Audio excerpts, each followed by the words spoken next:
Alors bonjour Yves Lenoir. Bonjour. Merci de nous accueillir chez vous pour cet entretien pour Enquête et Débat. Tout le plaisir est pour moi. Alors je vais vous présenter rapidement. Vous êtes ingénieur de l'École supérieure d'électricité.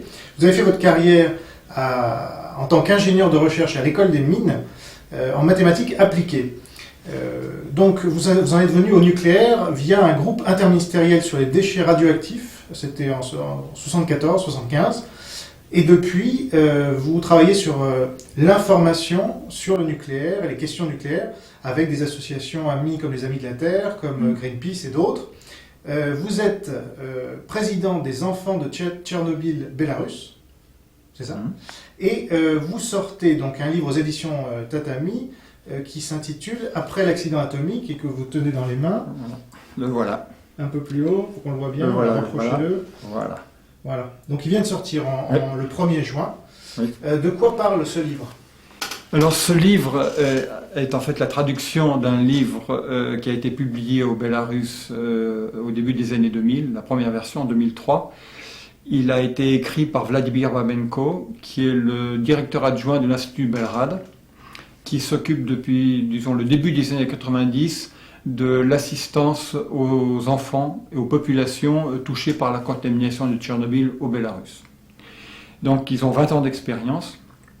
Et ce livre explique ce qu'est la radioactivité, comment la pollution radioactive de l'environnement peut atteindre l'organisme humain, comment éviter qu'évidemment cette radioactivité soit ingérée, et si on est contaminé, comment le savoir, et comment accélérer l'élimination de cette radioactivité par un adjuvant qui est, enfin c'est même pas un adjuvant, c'est un additif alimentaire tout à fait bénin qui facilite l'évacuation des radioéléments ingérés.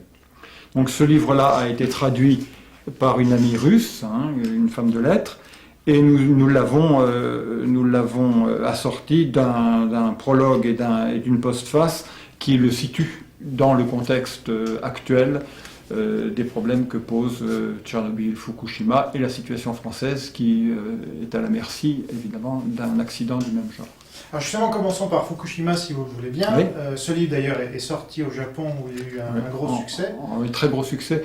Il est sorti en septembre de l'année dernière.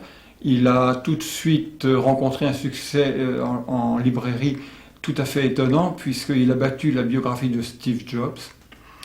C'était vraiment un best-seller là-bas. Et pour donner une idée, vendu 840 yens, donc environ 8 €, en 3 semaines, il y avait déjà 9000 € de droits d'auteur. Donc vraiment les gens, et c'est normal, vu la situation de crise vécue par le Japon en ce moment-là, les gens se sont arrachés. Donc c'est un très grand succès.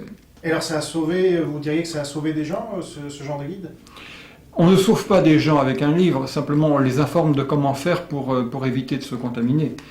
Donc les gens qui l'ont sont informés.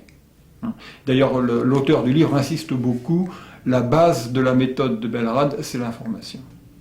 Les moyens techniques, les moyens prophylactiques sont là pour vérifier, alors moyens techniques pour vérifier que les gens ont fait ce qu'il fallait, qu'ils se sont protégés, parce que dans un pays comme le Biélorussie où les gens sont pauvres, ils peuvent pas partir.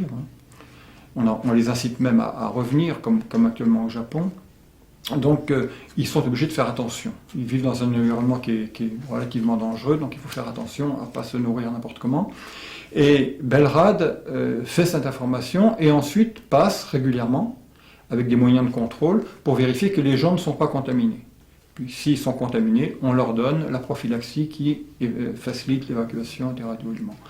C'est cette procédure très longue, permanente, qu'il faut reprendre année après année, parce que les enfants sont les plus vulnérables, ils sont en pleine croissance, et les enfants, c'est les générations qui se renouvellent. Donc les enfants d'aujourd'hui ont leurs parents qui ont éventuellement déjà été suivis par Belrad, et qui maintenant doivent apprendre à se protéger, et ils devront plus tard, parce qu'il y en a pour, en gros, 1 ou 2 siècles. Ouais.